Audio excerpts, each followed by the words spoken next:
Stage 1, pressing for flight. We're go for launch. Let's light this candle. Yes, sir. Reading you loud and clear. Clear. The clock has started. The clock has started. 5, 4, 3, 2, 1. Liftoff. We have a liftoff.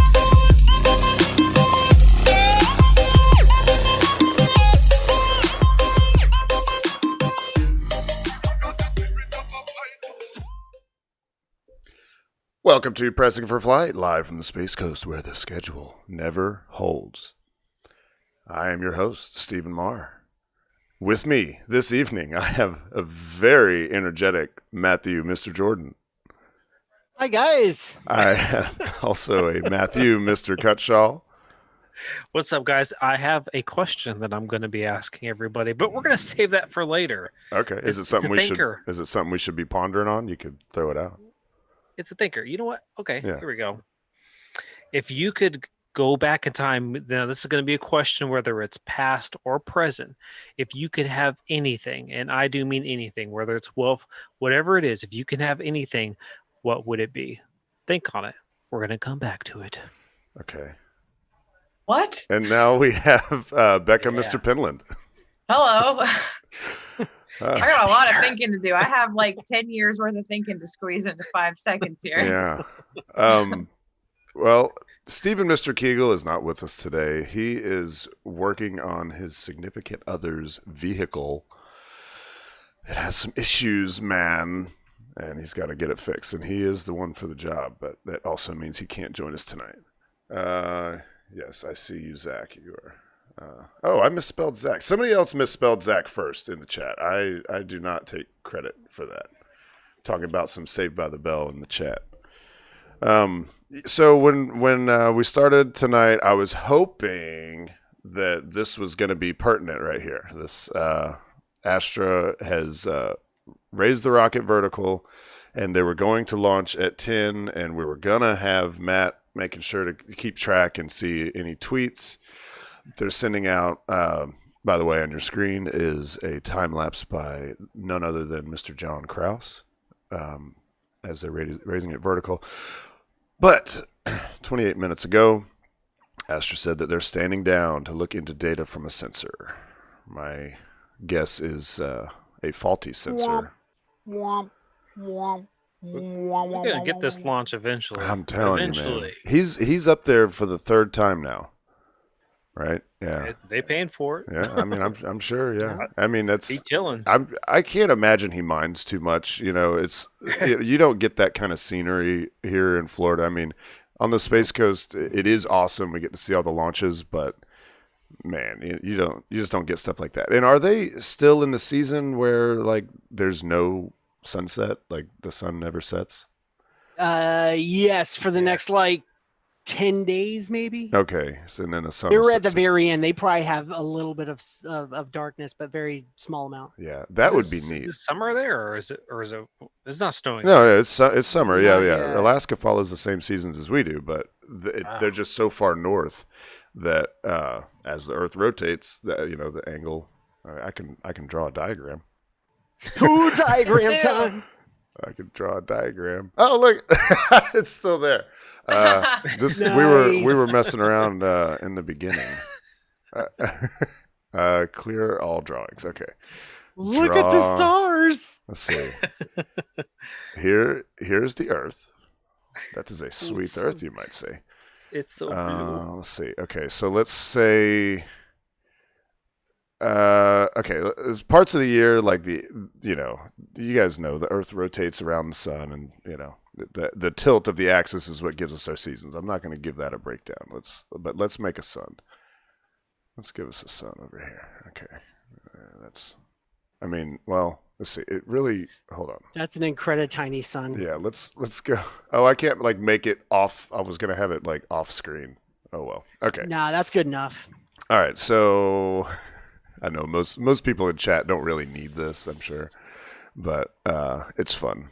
All right. So let's say, Alaska is. Oh, yeah, here. Let me actually try to draw it. It's got the little part that comes off here, and then it's got the little part here. It kind of looks like an octopus. That's pretty good. It's not bad, right? And then here's Canada, and here's the western seaboard. Let's go down here. Okay, and then there's some other stuff down here. All right. So this is so dumb. All right. I'm so watching this and thinking, God, that is so inaccurate. It's not. First off, you drew it in the wrong season. Well, no, this is to start. Okay. So normally, well, for us, as you rotate around the Earth, and so the Alaska on the dark side, as the Earth rotates, is going to be back there, and then sunlight is gonna, it's not gonna reach it at night. But when it is, what do I have to do here? I have to like undo a lot. I would undo the whole thing. And then I would just forget this even happened. yeah. Wait, I lost my son. Oh no. Son, where'd you Oh, go? come on, son. All right, there's my highly eccentric son.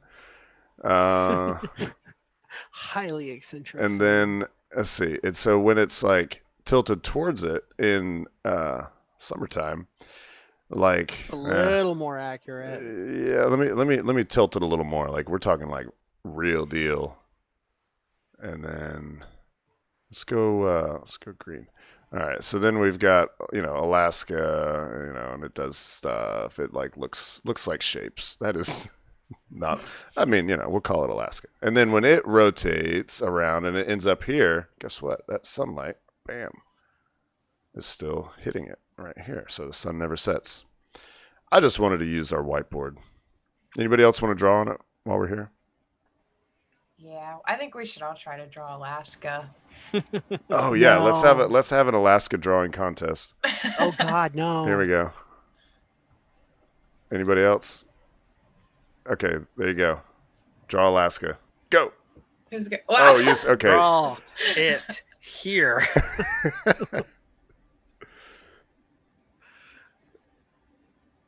I'm working. Actually, Matt J's got a pretty good one going.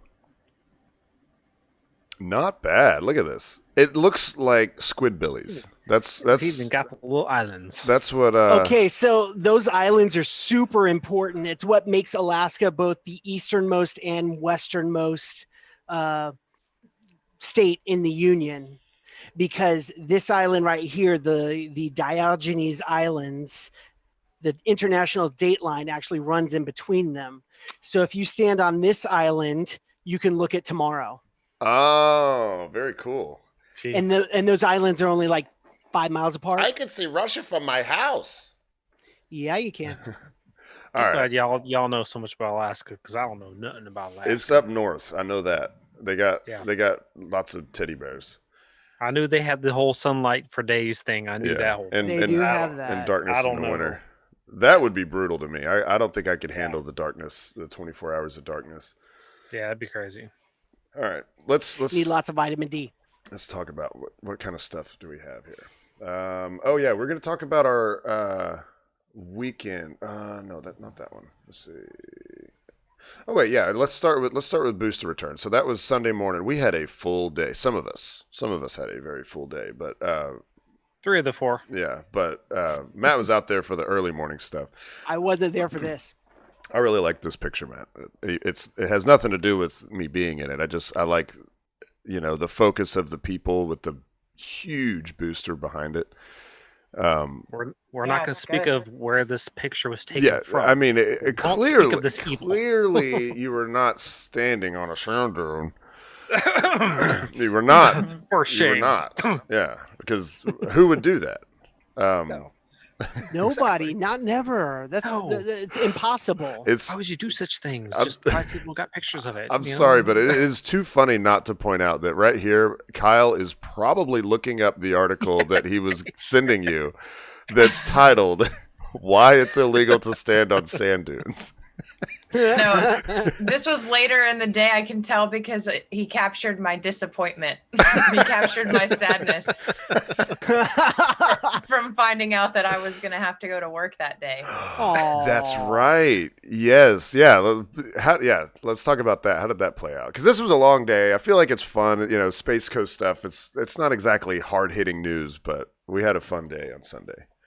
Yeah, we had to finagle a day where we could go wasslin. We could go as a group go wasslin because everybody's days off don't always line up. And I was able to finally do it, and we had this day planned out. We were looking forward to it for weeks, and then found out the booster return was going to be that morning, and so it was going to start. My day was going to start with the booster return, and then we were going to go wasslin, and it was going to be a great day. And then at about 8 o'clock or so that morning, I got a text that the person that was supposed to be working for that day was not going to be able to work that day, so it was very sad. Yeah. But then very shortly after, friend of the show, she's not in the chat this evening, but Stephanie did something incredibly wonderful for me so I could have my day. She worked my shift for me. Worked a full open to close. And those of you out there that know what that means, that's like, I don't know where y'all work, but that's the shift starts at 10 a.m. and ends at 1 a.m. probably. Yeah. Hopefully. Yeah, that is a full day of action. So let's go through some of our. So yeah, here's this one. The lighting Sunday morning was like great. It was so good because a lot of times these booster returns, they always happen around 7 or 8 in the morning. Not always. There are exceptions, but usually, especially the last few, I don't know, last probably 5 to 10 have. But the sun was at that low angle, casting that yellow light. They call it the golden hour. We might have been a little past the golden hour, but it was still beautiful lighting. But this turned out to be one of my favorites because you've got the crew there with the booster behind it. You do see, this is a little tricky because it's like there is a sense of scale. Like, when you see people, you're like, oh man, that rocket's so big. But check out this next one. This next one was actually taken before this one. But look and see how far away they are actually standing from the rocket. Mm-hmm. So it's even bigger than what you're seeing in this one because the distance is so. I mean, you got to figure the landing area is like, it's bigger than a basketball court, but it's not quite as big as a football field.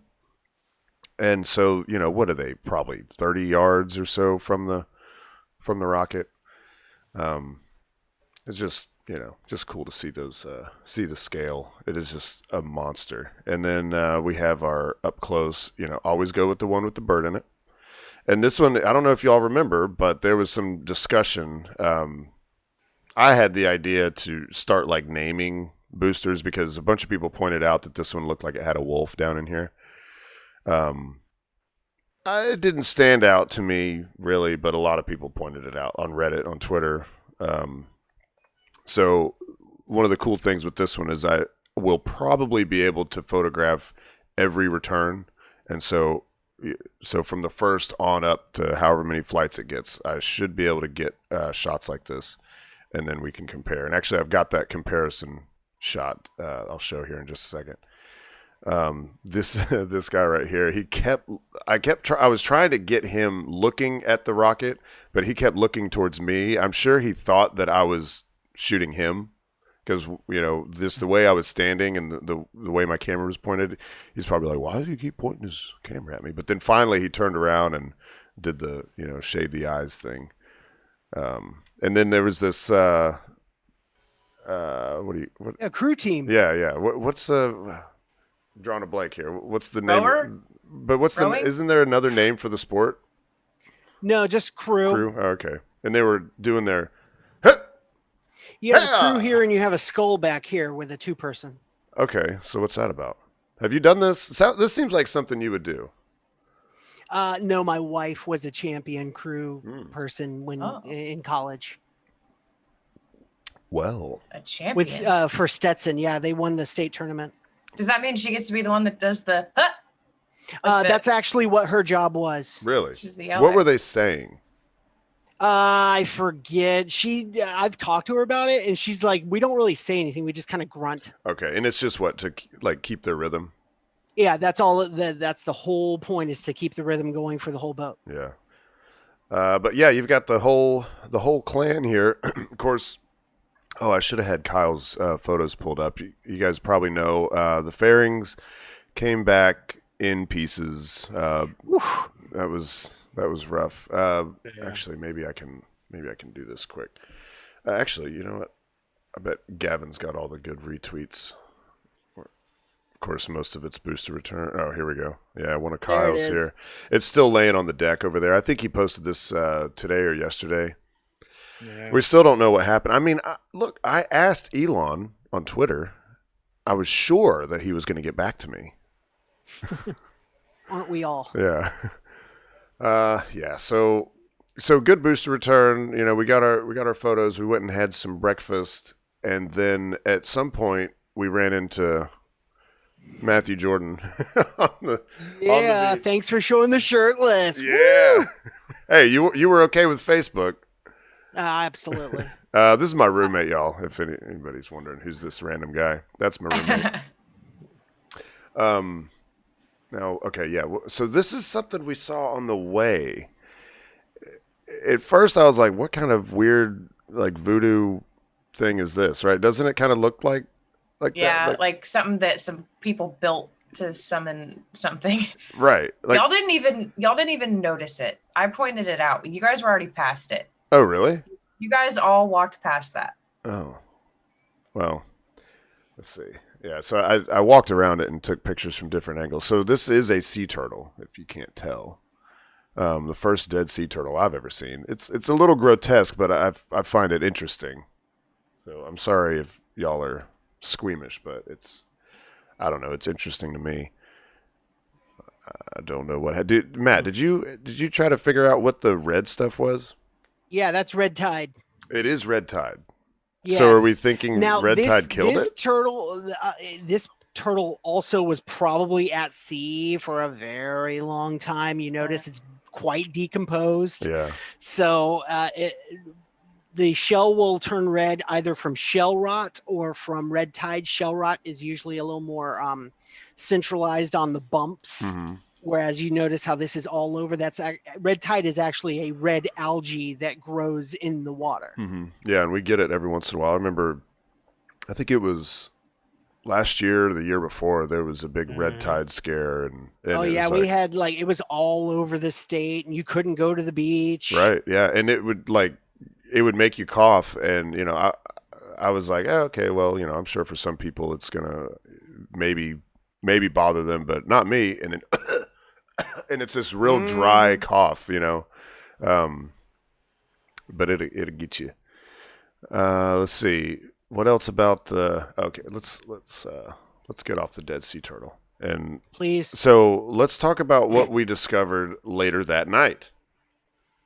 Yes. All right. So it's getting late. Matt had to head back before he was too far gone to make it home, which was a wise decision. Also, it's a 60-mile drive. So. Right. Yeah. Exactly. But so Bekah and I were the last men standing, so to speak, and Bekah got it in her head that she needed to go swimming, and at about midnight. It's about midnight. Yeah. I felt like it was later, but we did get an early start. Okay. So we have a pool here where I live, but there's a key on the gate. And of course, I'm a little like, it's after hours. You're not supposed to. I'm digging around. I'm looking for the key. I can't find the key. So I'm just like, well, if you really got to go swimming, let's go out to the beach. So we do the deed. We put on our swim stuff. And because we had already finished wassailing, by the way. This was round 2. Dude, we were basically ready to call it a night.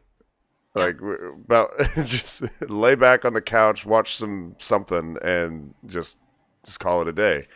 Die for the day. Yeah, which I'm really glad we didn't, because we get out there to the water, and once we get out past where the waves are breaking, we realize that the water is glowing.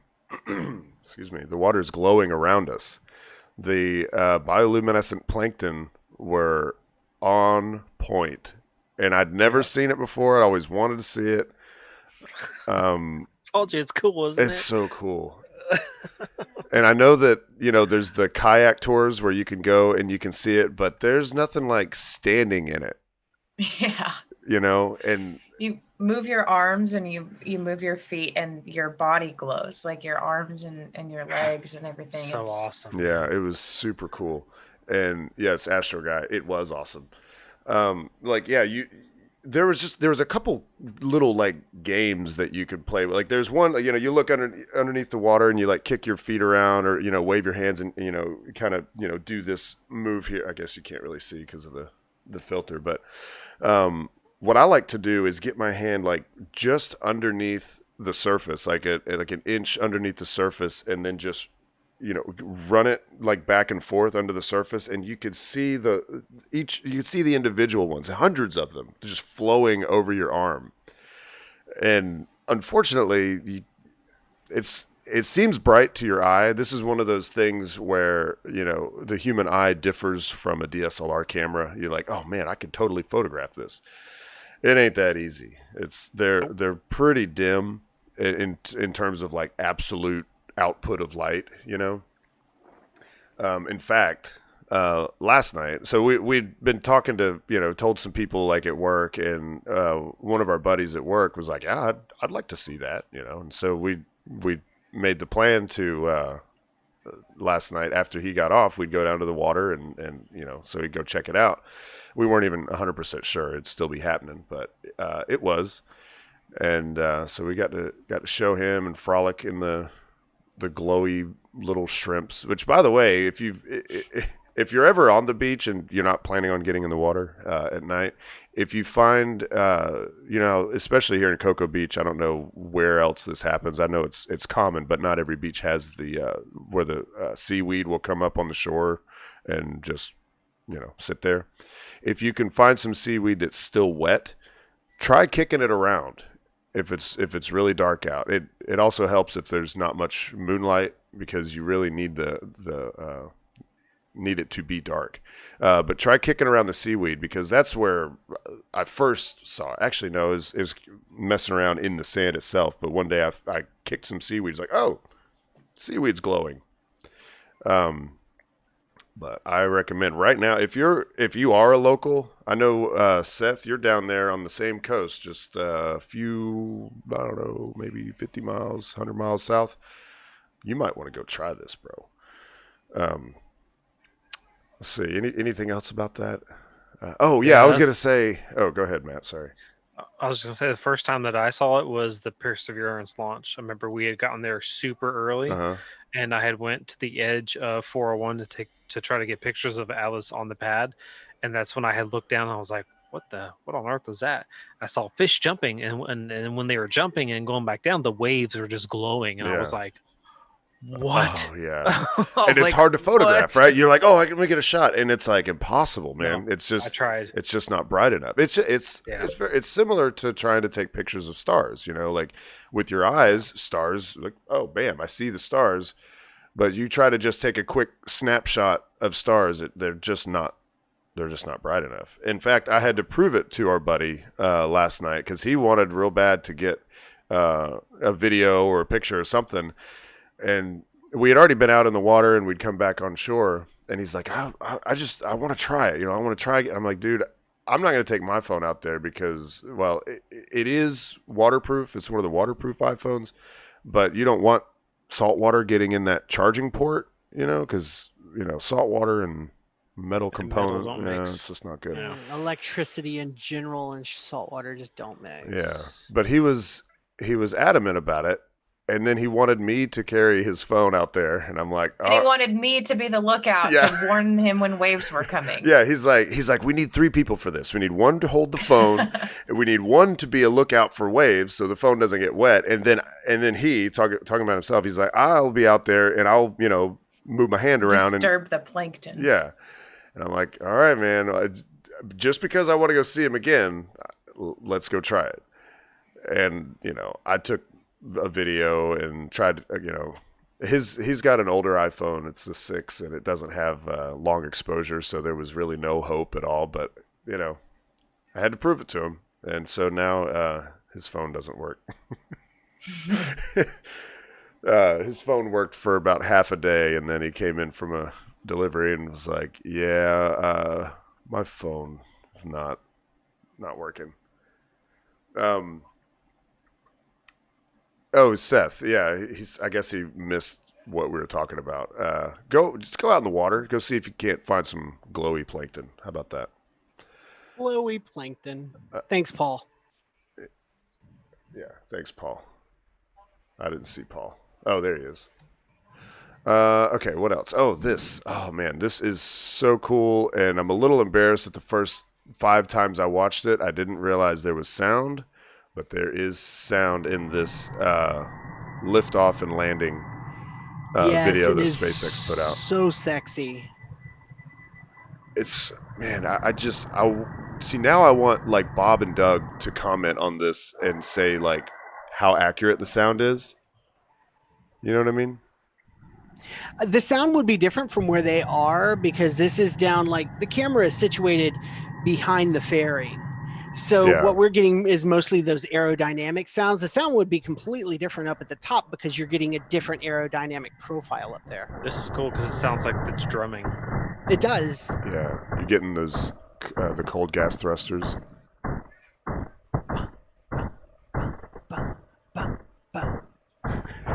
You saw that little figure skater just break off. Look at this. It looks like a figure skater. It's like, yeah. A very fast one.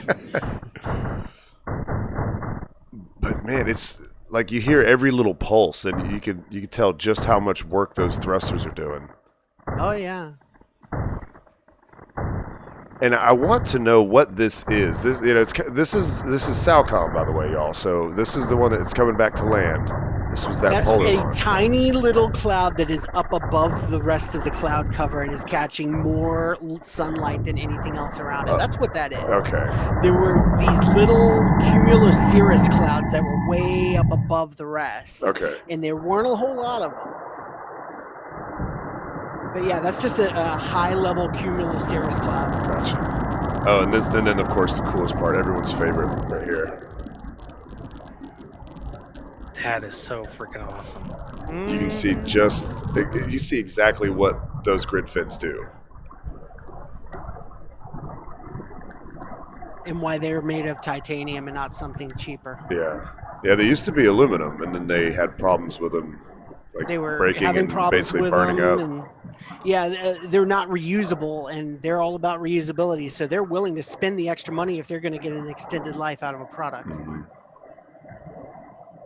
Listen those for the grid legs. fins work so fast. Yeah, you can hear the legs deploying. You hear the ones on the other side first. Listen. Yeah, that's cool. And the landing legs, if I'm not mistaken, in case anyone's curious, they're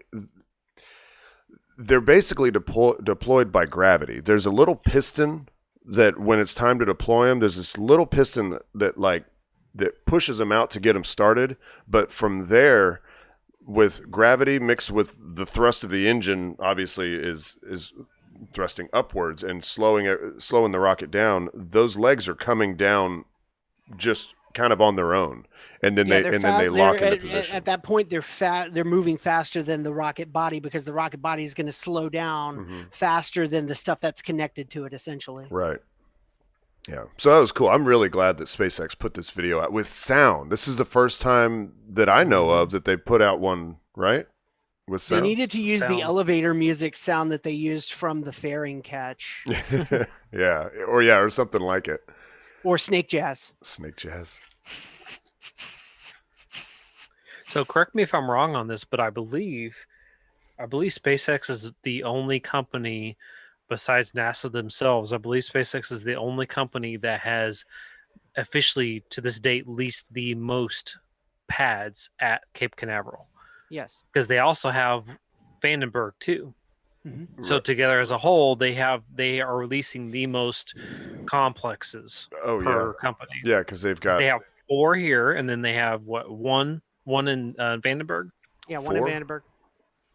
Yeah. Well, so if you count LZ 1 and 2, yeah. That's still one complex. So I wonder how is it one complex? Yeah, that's still one launch complex. Yeah, it used to be. I don't remember which pad it was. Like, I don't even want to say. I was gonna say like 19 but I can't remember. It was Okay, one so- complex that they paved 2 big circles on. Okay, so 4 complexes, 5 individual pads. Right, If you break it down like that, Mhm. still a lot for one company.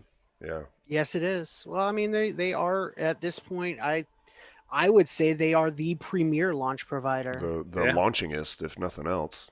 The launchingest and the ones that are most flexible on cost. Yeah. And they're very flexible, and they're like, oh yeah, we can do it even cheaper. If you want to do a small sat, we can do a ride share. Yeah. You know, they make it work. Speaking of cheap, For man. them. So I think I may have mentioned last week that Peter Beck was on Orbital Mechanics, the podcast. Mhm. So it's a really good episode, and I think that was actually recorded before they made their announcement about Photon and making it available to anybody to just throw some instruments on there and stuff. The one thing that I missed was Peter Beck saying that they were going to privately fund a mission to Venus. Did you guys catch that? Apparently, I knew that did. he's really into Venus, but Yeah, he's big on Venus, and that's good. You find that a lot in the astronomy community, and in the people who actually like work on projects. They tend to be a one trick pony when it comes to, oh, like, I'm really into Mars. yeah, And you get that in astronomy, where you'll have those people, they are really into Mars, and that is the only thing they ever work on, and that's the only thing they ever do. And then there's people who, when they're growing up, they fall in love with one planet, or they fall in love with one idea, and that just follows through for their whole lifetime. yeah, man. What's amazing is that Rocket Lab launches for, I think it's around 10 million. Yeah, they're dirt cheap. And man, I mean, you'd have to pay for the instruments. So the instruments are going to probably be more expensive than the launch, which I guess they usually are. I mean, satellites usually are more expensive than the launch, but you could get a mission to Venus for like, 10, 15, maybe $20 million, or anywhere, really, anywhere that the Electron could get you.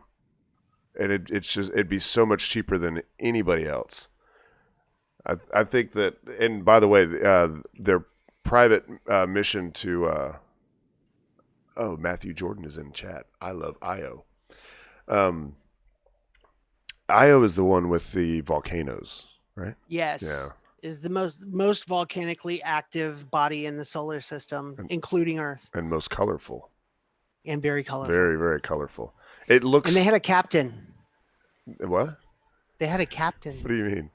Captain EO, the Michael Jackson movie at Epcot. Oh. Yeah. Matt knows what I'm talking about. It Yeah. was essentially a 30-minute music video you had to wait in line to watch. Really? Yeah, it was great. Okay. Well, I've never seen it, and I don't know that I will. You can find it on YouTube's. The most important thing about Epcot is don't start in Mexico.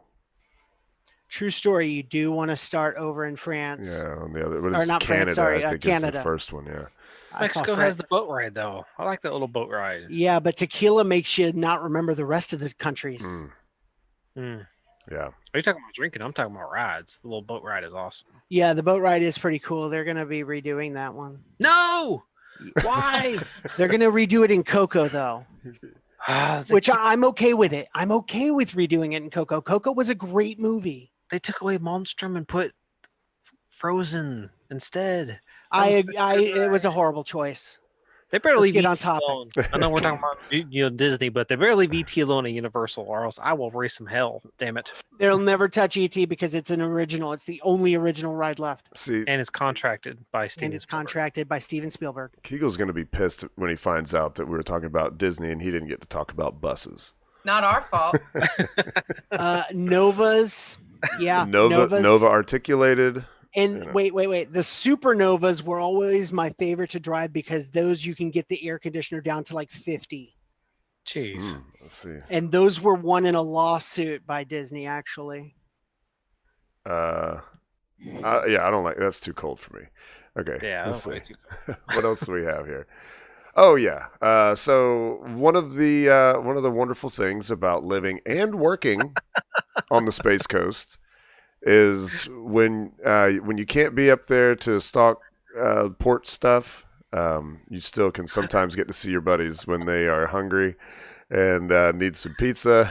That's the best picture ever. Isn't that great? Ken is very serious. Look at this. Here, let's blow this up. He's very serious. He's Yo, Ken looks like he's angry. I'm a doctor, Why not a does pool Ken man. look angry? I'm a doctor, not a pool boy. I've just never seen Steve in his uniform before. Yeah. I know. You look so official, bro. Oh man, I'm You gotta official. loosen up a little bit, man. I take it to the next level, man. We're talking about pizza. You gotta loosen up a little Yeah, bit. look man. at his shirt's tucked in and everything. Wait, Oh, are yeah. you a Domino's Olympics like competitor? No, I considered that when I was younger, when I was, I don't know, a teenager. But my boss at the time, she wanted me to try. Like they have a fastest pizza man contest, or fastest pizza maker, however they say it. Mhm. And Them dudes quick. I make the best dough, but I ain't the fastest. There was a time that if I probably still could. That if I really want to push it, I can do the, what is it? You have to slap sauce and cheese in under A 30 pepperoni, a seconds. mushroom, and a cheese that's pizza. right.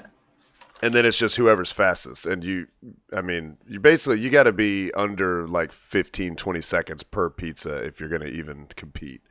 And Fun fact: Wow. my best pizza time of all time is 16 seconds from start to finish. And how did that pizza look when it came out of the oven? It looked fine. Fine. I sold it. It looked like a pizza. Yeah. Yeah, that was cool. Paul mentioned that what makes the Ken even look angrier in this photo is the fact that the mask actually matches the shirt he's wearing. It Yeah, does. That's Gene. That's Gene Yeah, for you. Gene Wright, y'all. Gene, sorry, Gene. You can look her up on Facebook. She makes all of Ken's shirts and masks. Mhm. Oh, that's why they match. It's the same material. Awesome. Yeah. I have a mask from Gene. I can contest to how good quality the mask is. Oh, It is yeah. very, comfortable, I'm guessing. yeah. They don't and pull very too much. I nice. mean, look, she worked on the space shuttle, like you got to be good at what you do to work on the space shuttle. And Yeah, she was, you do. Makes a good You mask. have to know how to sew. Yeah. She was one of the sew sisters that sewed the thermal protection, the blankets, blankets. not obviously not the tiles, but the thermal protection blankets. If you go to Kennedy Space Center, the visitor complex, and you look at Atlantis, you get close to it, and you can tell that a lot of the white stuff is blanket. Actually, probably all of it. It's all like blankets. It looks like fabric. You can see the seams and stuff, which was surprising to me the first time I ever saw it. I don't know if this is common or not, but from a distance, you look at it and it looks like a plane. It looks like an airliner. And you'd think that the sides are going to be like shiny white metal, like painted. That essentially came down to it could have been shiny white metal, but they were trying to reduce weight. So they made it out of a fabric that was actually able to withstand the heat of reentry, because different parts of the orbiter took different amounts of heat during reentry. Mm-hmm. So that's what allows you to have a system that has like these hardened, essentially concrete tiles on the bottom, and on the top is fabric on the wings. Yeah. Let's see. There's something. Oh, okay. We'll get to that next. I did want to point out, if anybody missed it, Tori Bruno did respond to a question about the updates to the Enroll 44. That is the Delta IV Heavy. He says, found root cause of the pad side stuck regulator. So there's a regulator that's like in the pad, is what he means by that. Torn diaphragm, which can occur over time, verifying the condition of the other two regulators. We will replace or rebuild as needed, retest, and then resume towards launch. Mission success is the first priority, currently no earlier than 18th of September. We'll see if that holds. Yeah, I'm excited. I can't. He did put a lot of rebuild as needed, retest, and then resume towards launch. So he's putting a lot of caveat in there, like, we're going to do this the way it has to be done. Mission success is the first priority, especially on any kind of NROL mission. Right. like those are top priority stuff. You don't want to screw it up. Yeah, absolutely. So I'd rather it be a safe and a smooth flight than have something blow up on the pad because of a bad regulator. Yeah, and I will, while I'm thinking about it right now, we're talking about this mission. If this date does hold, it's at like midnight, 12:30, something like that, next Thursday night. So that will if it holds, we won't have a show next week because we'll have to be at the meetup for the press site at like probably 9:30 or 10 or something like that. Yeah, something about that. Yeah, it's gonna be a fun night though. Oh yeah, I hope it holds. It's a little bit more reasonable. It's not as painful as It's not 2:30. Yeah, 2:30 in the morning with the 4-hour launch window. I mean, it'll still have that same 4-hour launch window, I'm sure. Oh yeah. So we'll see. Just stay tuned. Keep your eyes Hopefully, peeled. with that rebuild, they won't have to push into that launch window very much. Yeah.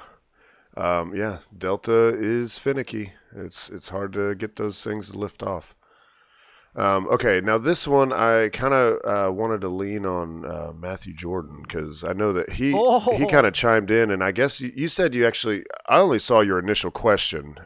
You said you had kind of a conversation about back and forth, tiny back and forth. Okay. I asked what it would look like, and some, there's quite a few people going through, and they were just talking about the legality of it. So I kind of figured we'd be going into the legality of it a little bit. Mm-hmm. So I pulled up the actual legal framework. So what is this, by the way? I didn't even say. Yeah, what are we talking about? Okay, so NASA has announced that they are going to be putting out a purchase for lunar regolith and or rock materials from a contractor. They are putting out a contract opportunity.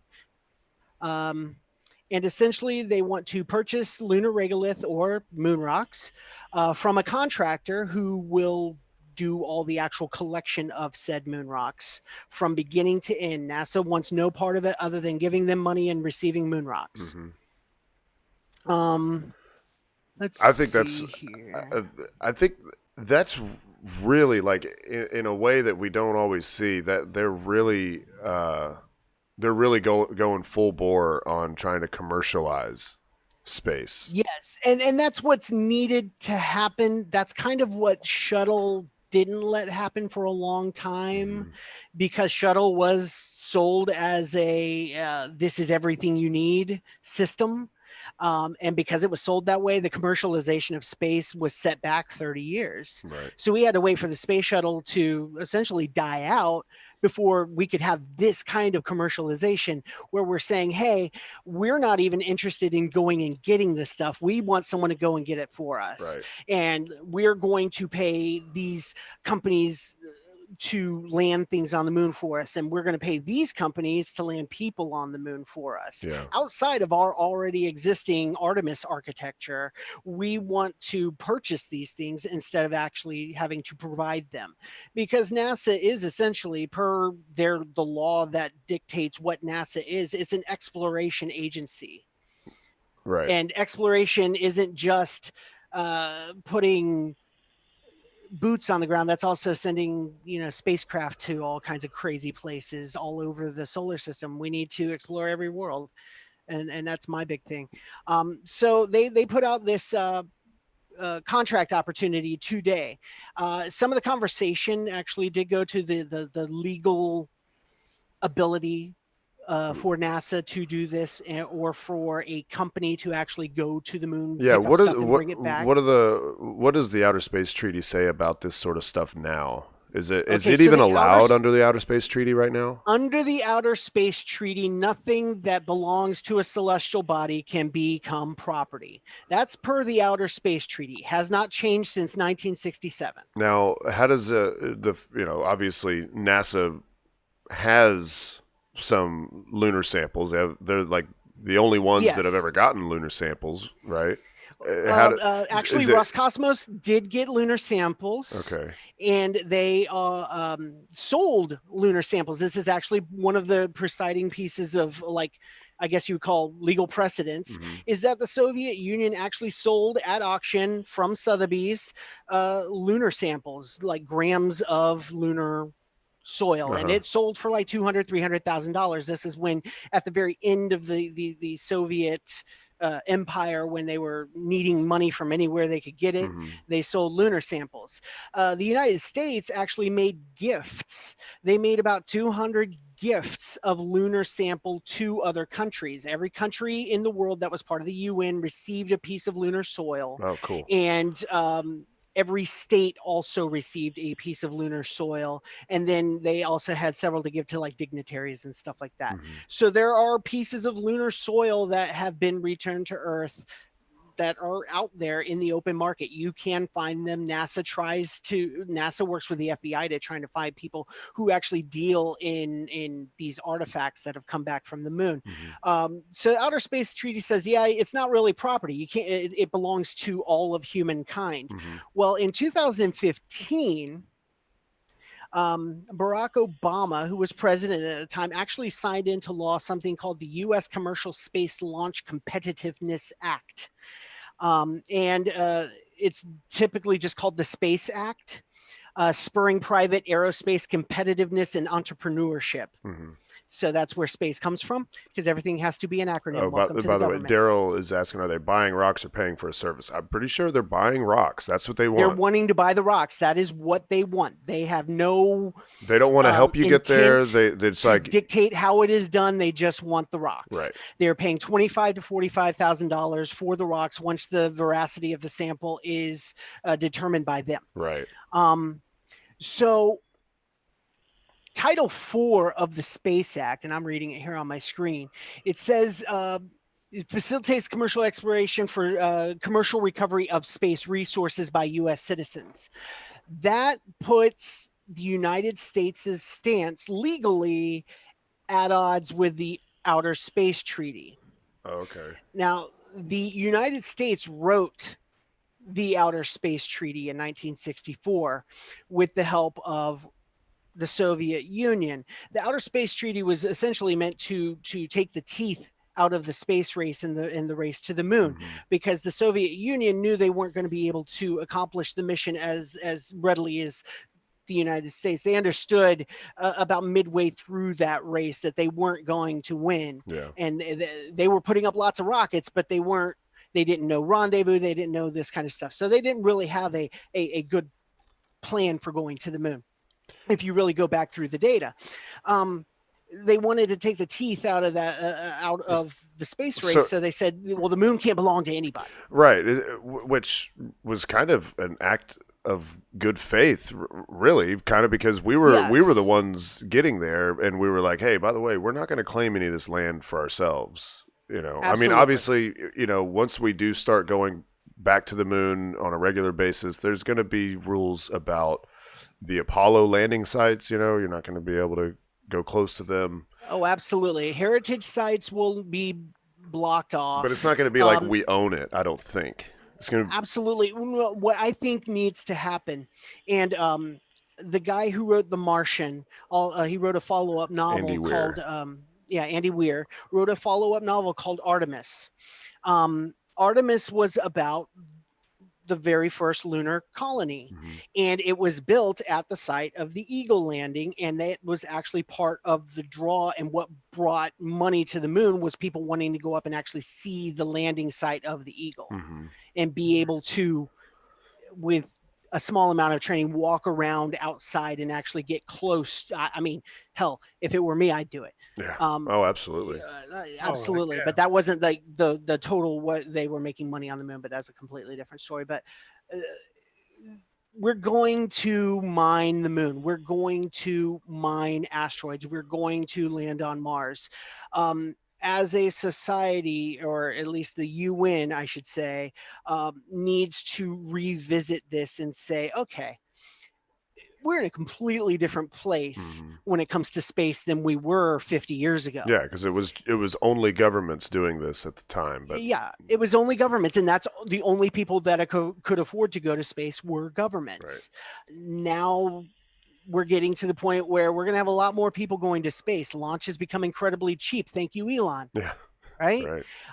And now Rocket Lab. And Rocket Lab and all these other companies, they're getting us to the point where launch is cheap and companies can actually invest the kind of money it takes to go to space. So you're going to start seeing mining companies, and there are actually companies out there foreseeing that, already developing all the technology and the hardware that we're going to need to mine asteroids, Right. Walmart. or at least what we think we're going to need. Paul said Walmart Space Force on the way. Walmart Space Force. It's going to be the great value of Space Force. Okay. Yeah.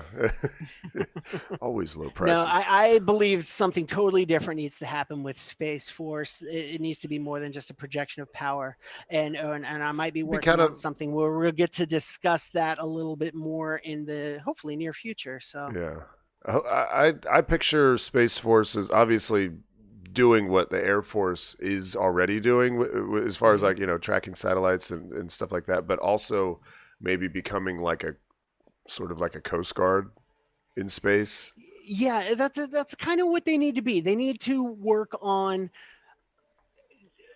assuring the safety of space flight for those who are partaking in it. Right. If anybody ends up stranded, they can help them out. They help people who are stranded. Dispute, they need to be the ones who develop the technology and actually start using the technologies to clean out orbits and actually get rid of space junk and develop the space radar systems that are out there aren't sufficient to really track space junk. They can develop new radar systems. That's why Space Force sounds kind of like a goofy idea, but in my mind I'm thinking, well, NASA's budget's $120 billion a year, $120 million. It's very low, right? 20 billion. Yeah, like $20 million a year. Yeah, it's not very much. Yeah. It's like $20 billion a year. But the Air Force's budget is in the hundreds of billions of dollars. A new Space Force is going to get that kind of money. It's taking the money out of people who are developing those weapons of war and saying, well, yeah, we could do that. We can do other things too. Right. Yep. I like that idea. Yeah. Is that it on this? Be the peacekeepers. Man. I mean, it's super awesome. I don't know how quickly, you know, someone's going to take them up on that offer, or, you know, how quickly someone can take them up on that offer.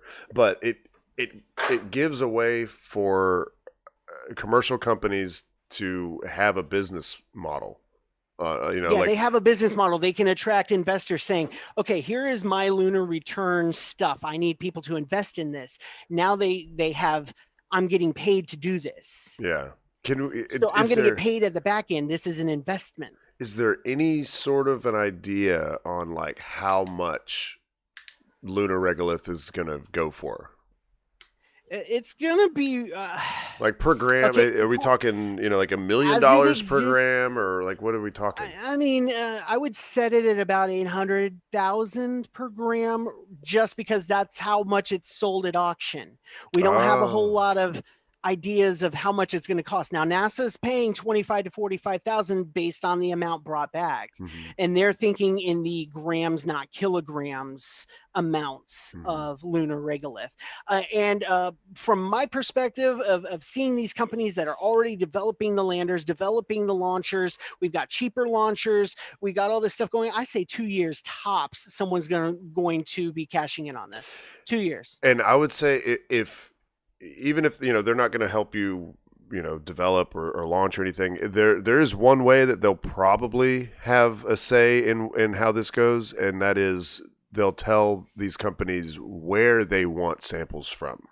Yes. Because you don't want to just plop down anywhere. I mean, you know, as it is right now, we've only been to 6 places. We've only gotten samples from 6 places on the moon. They're looking for those samples from the dark side of the moon. That's what they're wanting the samples from, because we don't have those samples. Right. Yeah. Russia has those samples. We've never had those samples. Yeah. Well, no. China's soon to have those samples. China's the only one to ever land on the other side of the moon. Are they now? I'm pretty sure. I thought Russia had landed something on the other side. I want to say when China landed, when they landed, I thought that, you know, we had made a big deal out of how they were the first to land on the far side. I think they were the first to land a rover on the far side. Lunokhod had a lot of missions to the dark side of the moon. It could be. Maybe someone in chat will correct us on that. Yeah. So cool. Yeah. Hey, that's more space biz. Let's talk about this potentially Starlink reentry. This video popped up somebody from the UAE. Right? It was many people in the Sultanate of Oman just saw a group of moving and shiny objects in the sky. A lot of people jumped to the conclusion that it was Starlink, and so always keep a skeptic eye on stuff. But I went to the SpaceX subreddit. Obviously, they're always talking about anything that's SpaceX related, and one of the commenters brought up this tweet here, Joseph Remus. He before this reentry. Let's see, this reentry was September 5th at 3:44. And this tweet was the same day, like exactly 2 hours prior. And it was predicting a reentry of some Starlink satellites. This is talking about one individual. Down here where it says 44258 Starlink 40, that's one individual satellite. But that's not to say that it can't be a group of them that are re-entering at the same time. And Buddy was right. And then he actually it should have been 2, maybe 3 tops that they were deorbiting at the same time right there, because they were all from the same the first launch, because they actually had a couple that the communication stuff didn't work. And in the communication stuff didn't working well, yeah, it's not going to work for Starlink, but we can practice deorbiting and we can actually guide this thing down. And that happened with 3 out of all the satellites they have. That's only happened with 3 of them, which is pretty nice too. Oh, and actually, you know what? I think these are 2 different angles here. Let's see. I'm going to mute that, blow it up. Yeah, this is a different angle than the other one. It's a little shaky. 1, 2, 3. Boom. Oh, wow. Yeah, because it actually looks like, yeah, you got 3 re-entering, but then you've got like some of its companions over here. Let me look at this video. I think this video is a little better quality. Oh, that's just a star going by. That's either a star or... The other video had bugs in the camera too.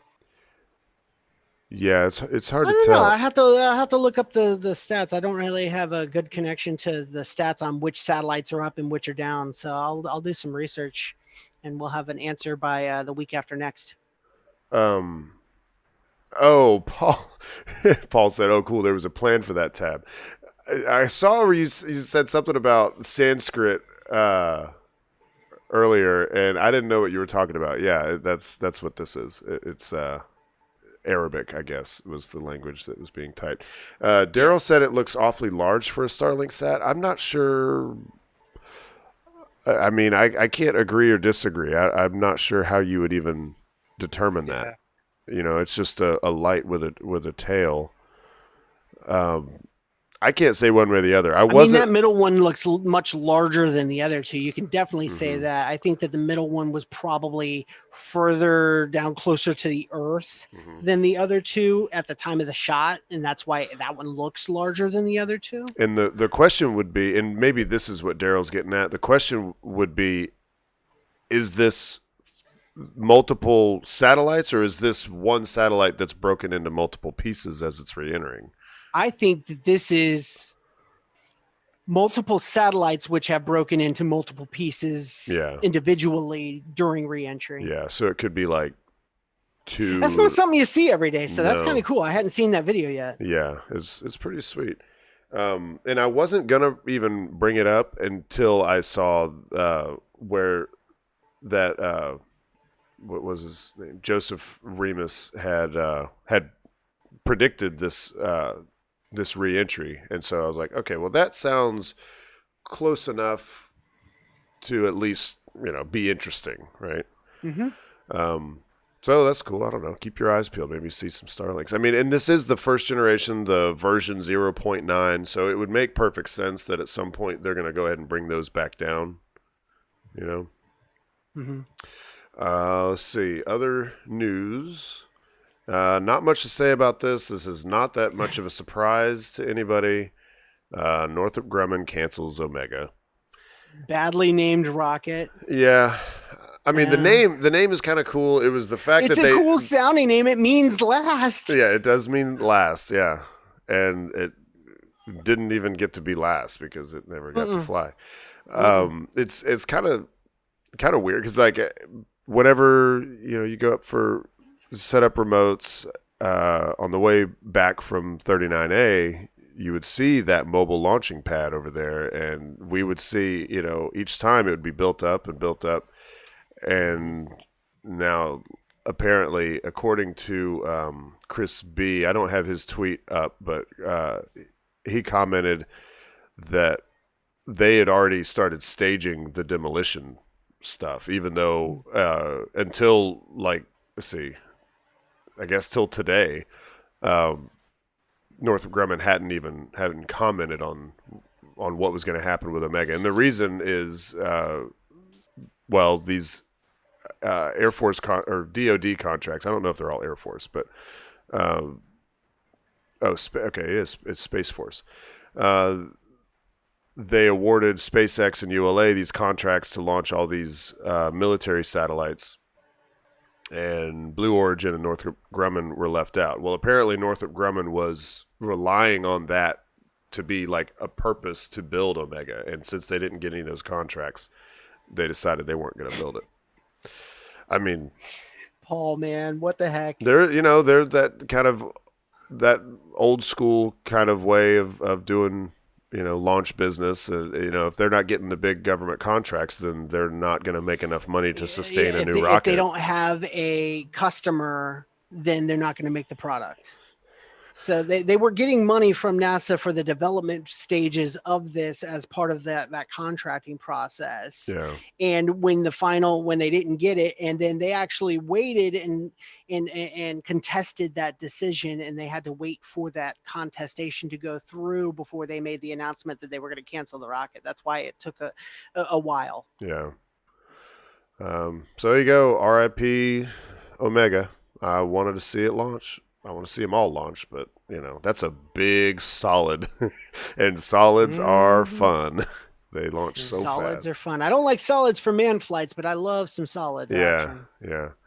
Sorry, crude. Crude. My bad. Crude. That's the second time I've done that today. I'm so sorry. I did not mean to misgender the future astronauts. Okay, so we're just over an hour. I wanted to end the show with this awesome video by Adrian. This was taken about a week ago. This one of the Starlink launch attempts. Adrian had set up his trail cam, which he is wont to do. If you're not following Adrian on Twitter, make sure you do, because he likes to set trail cams at the launch pad. And what those, if you don't know what a trail cam is, they work off movement, and so he's able to catch video of liftoff, because when the rocket starts moving, the camera starts. It's actually recording at all times, I think, and then it does like a back record thing where or it's not recording, but it's running, and then once it notices movement, it kind of backs up a few seconds and starts the recording there. Mm-hmm. And so he's able to get these really cool liftoff photos. But I just love this tweet because he's like, finally his trail cam gets to do exactly what it's meant for. And it's also like, it's sort of a reminder that that Kennedy Space Center is it's a wildlife refuge. There's lots of refuge. Wildlife. They built that sucker on swamps. Yeah. So it's a cool video. Is there anything else anybody wants to bring up before we bring this down to a close? Yeah. Oh yeah, your question. You asked a question at the beginning of the show. What was that question? Anybody in chat, you want to throw in your answer? Yeah, no, Daryl's going to, because he was with Bekah on this one. He was like, "What kind of question?" It's a thinker. I was just thinking about it all day. I was like, this is going to be a good question to ask. The question was, if you could have anything past or present, anything, just one thing, even going into the future, whatever it is, if you can have one thing, what would it be? Are we talking material things? It doesn't matter. Anything. Okay. The first thing that came to my mind was just like a better brain. like a genius brain, like a brain. Bezos or Musk kind of brain, or like a Tory Bruno. Like, I mean, I've just named business leaders, but someone that's able to intuitively grasp the complexities of space and rocket science and that sort of stuff. Daryl, that's great. Daryl said I would have the McRib on the menu forever. This is a true statement. Oh, Paul, yeah, I like your Paul response. says time. Yeah, it's a good one. I would personally want to own the very first orbital satellite repair station. yeah. That's like a plan I've had for a good 5 years, and I'm just not the technical expert and the designer whiz that I would need to be to develop something like that. But I think that is something that commercially it's super valuable. Yeah. And it would just be fun to work on satellites in space. Oh man, yeah. With like you like for around. A job, like all I do is play with satellites all day in my little bay here that looks out onto the Earth. Heck yeah, man! Like what Kegel's doing right now, but in space. Yeah, but in space, right? Have the hood up, beer sitting on the counter. Yeah. Hey, this is a private enterprise. I can have. It's a private enterprise. Yeah. You can have alcohol in space on a private enterprise. That's right. What about you, Bekah? 3D Doritos. Heck yeah, Bekah. No, I think it's really difficult to think of the one thing you could have of all the things that don't even exist yet. I guess the ability to it would be the ability to not have to sleep, or the ability to like clone myself, I think. Ooh, cloning yourself would be good, but I could help you with the sleep thing. There's something called the Uberman sleep method that you only sleep 2 hours a day. That doesn't sound like a very good method. That doesn't sound healthy at all. It's the way you do it. If you look up the Uberman sleep method, is that you stay awake precisely 2 hours, then sleep precisely 15 minutes. Oh yeah. Well, of course, the first thing And that you came to just mind cycle that. was Kramer and Seinfeld. He tried that. That's an actual thing, and people do it. It sucks getting onto it from what I hear, and I kind of tried it at one point. It does suck getting to the point where you're like, yeah, I can fall asleep instantly and wake up instantly in 15 minutes, and I got REM sleep for that entire 15 minutes. But that's kind of like the good thing about the sleep method is you actually get more REM sleep using Uberman than you get on a normal night's sleep. You only get like an hour of REM sleep, which is the restful sleep. Right. Let's see. Astro Guy. I was answering you, Paul. I got you. Astro Guy said, I just want to go to orbit and float around. Don't care about what vehicle, as long as I could float around and see that view. Yes, sir. So my answer is I'm with Paul on this one this time. And I thought about this earlier, and I'm going to get all squishy here for a moment, but the only thing that I want more than anything, whether it's Elon Musk brain or cloning yourself or, satellite, or even the McRib, even the McRib on the menu forever. I'm with Paul on this one. The only thing I really want is time. I just want to be able to watch my son grow up. Yeah. That's all I want. And I think about this because of my, my job being as stressful as it is, and sometimes with our schedules being as crazy as it is, and we're not ever guaranteed tomorrow. That's really just the only thing I want. I just want to watch him grow up. Yeah, it'd be nice to be guaranteed time, to have that, just have that knowledge that you'll be around. That's it. I just want to be able to. I just want to watch him graduate high school. I just want to watch him grow up. It's all I want is time. Well, keep yourself healthy and stay out of the water at night. I don't know. Which is the opposite of what we've been saying. Yeah. Stay away from the red tide. Look, I only it was probably just a fish that was nibbling at my toe. Probably. That's what got us out of the water. It stole one of my shoes. That's yeah. The same one that stole my Oakleys a few years ago. Probably. What a cool fish. It's swimming around with Oakleys and one flip flop. I mean, it's a fish. It's got fins. It only needs one flip flop. All right. Well, thank you everybody for being here tonight. Thank you to Chad, all of y'all chatting it up over there.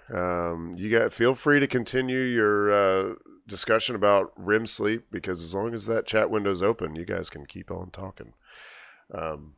Yeah, so next week we're watching the Delta IV Heavy schedule. We're supposed to have a Falcon 9 launch some Starlink on next Thursday. Actually. Yeah, Thursday like afternoon. But if that goes off, we're fine. You know, we'll be done with that in time to have a show. But if Delta Heavy also goes just past midnight, then well, we're not gonna be able to. It's gonna be a long day for a few peoples. Yeah, we're gonna try to do that launch doubleheader like we've been hoping for. It's up to. By the way, if anybody's curious, it's sort of up to the range if they can support. Because while they were okay with supporting 2 Falcon 9s within 9 hours of each other. Apparently, it takes a little longer to switch from doing a ULA launch to doing a SpaceX or vice versa. So they've said that they need like 15 to 16 hours to make that switch. So we'll just have to see. But keep your ears to the ground and your eyes to the sky. Peace out.